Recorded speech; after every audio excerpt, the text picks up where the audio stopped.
This is NDTV.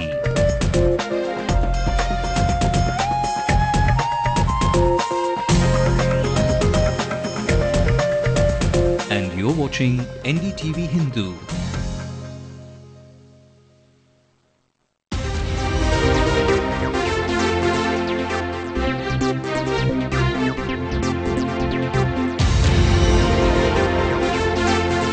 Very warm welcome to the show. It's been an exciting day of actions and impactful reverberations. The newsmakers are at it again, making headlines, and it's now that we bring to you your daily dose of developments that you need to know.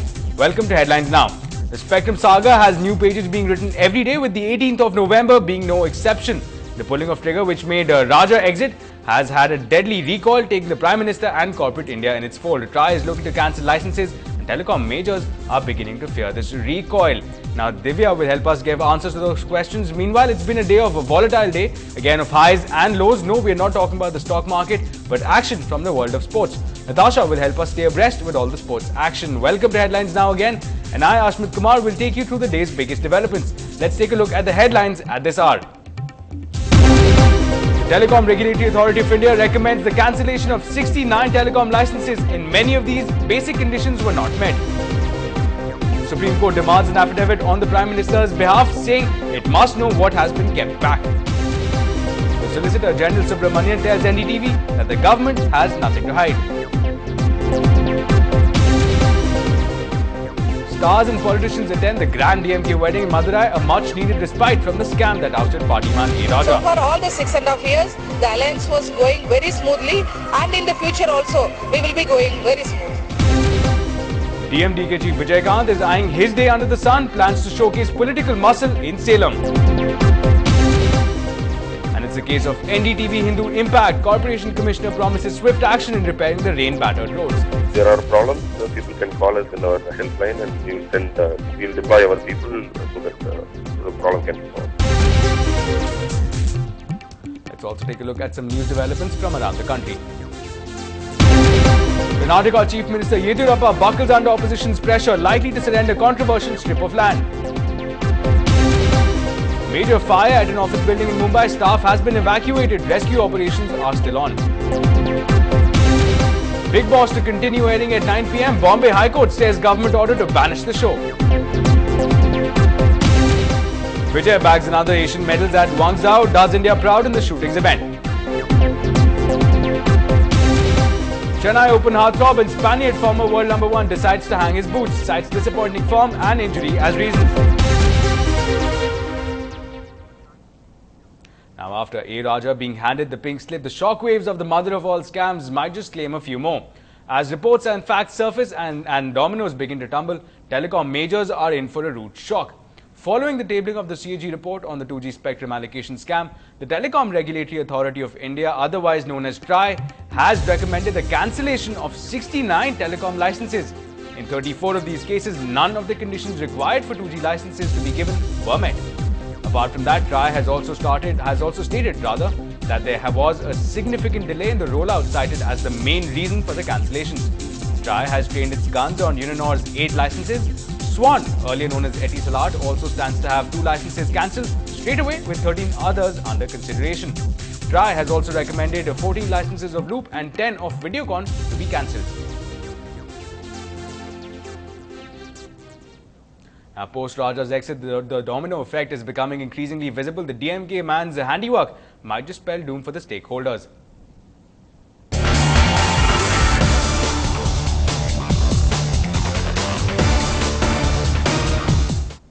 Now, the Supreme Court has launched a fresh barrage of criticisms aimed at the government, and the Prime Minister finds himself in the line of fire.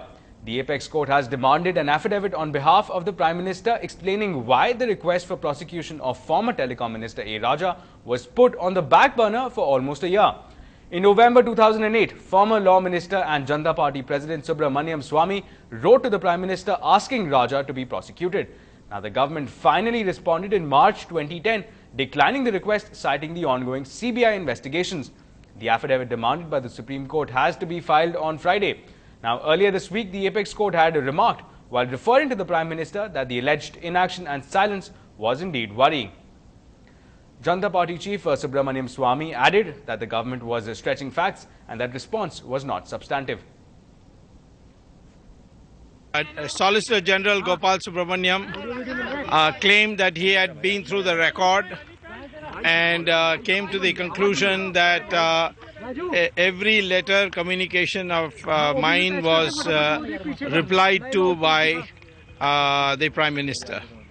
I intervened to say that the Prime Minister, as far as the sanction is concerned, has only once communicated me through his Department of Personnel that it is premature to give me sanction. As far as acknowledgement letters are concerned, I don't take them seriously. And if there's any other document I have got not through him, but otherwise, that also is not to be taken seriously. As far as the Prime Minister is concerned, he did not reply substantively to any letter of mine from 29th of November 2008. And I have written 5 times to him, each time sending him an additional document which came into my possession. Only thing I know is that Mr. Raja wrote me a letter saying that the Prime Minister has forwarded my petition for sanction to him and he wants to reply. Now, under the Supreme Court judgments, that is totally illegal. The Prime Minister cannot send my petition to the person who is an accused in my petition. He has to only decide whether to allow me to go to court or not to go to court. And it's in the court that Mr. Raja can reply. So, the only other communication I have besides the March 19th letter was the letter of Mr. Raja, which came in December 2009.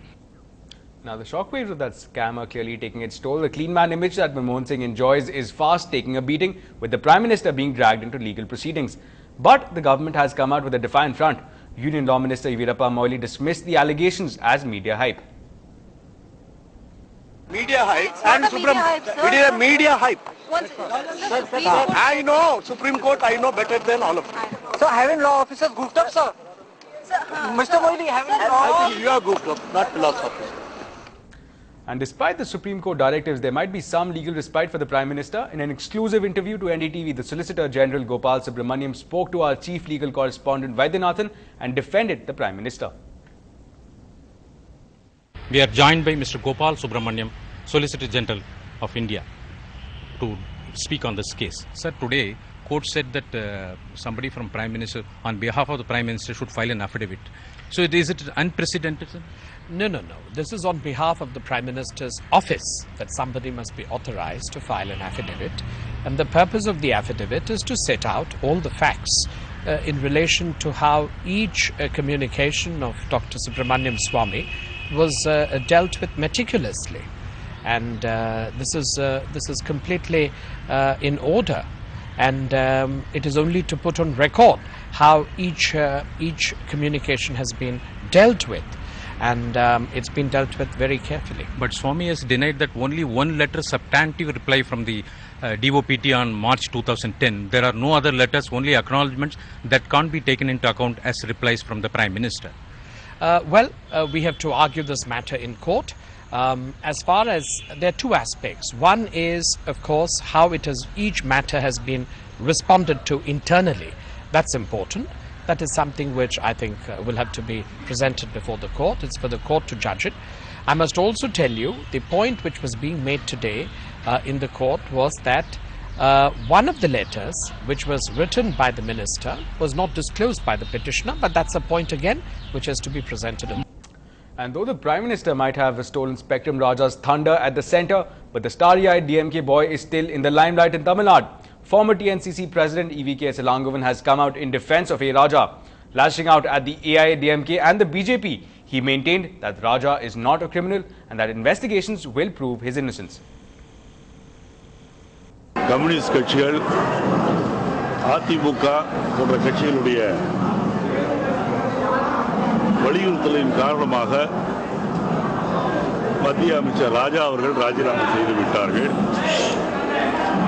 ராஜினாமா செய்துவிட்ட காரணத்திற்காகவே அவர் குற்றம் செய்தவர் சொல்லிவிட முடியாது.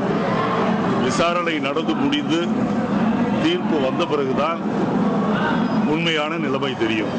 பாரதிய ஜனதா கட்சியினுடைய முரளி மனோகர் ஜோஷி தலைமையில் இருக்கின்ற பாராளுமன்ற குழுவே இதை விசாரித்தால் போதும். இன்றைக்கு பாரதிய ஜனதா கட்சிக்கு அவர்களுடைய கட்சி தலைவர் மீது நம்பிக்கை இல்லை என்பதுதான் இது காட்டுகின்றது. Some more news from the state politics. DMDK chief Vijay Kant today asked his party cadres to get ready for a rally at Salem in January in an attempt to showcase his strength ahead of the 2011 assembly elections. His announcement came after his categorical statement that he would opt for a non-DMK alliance in the upcoming assembly polls. He accused the DMK regime of having failed on several fronts, including law and order situation, employment generation. He said freebies would not address poverty issue in the state. He profusely thanked the party cadres for keeping the party in the reckoning during the last 5 years. He asked the cadres to prepare for a successful rally at Salem in January.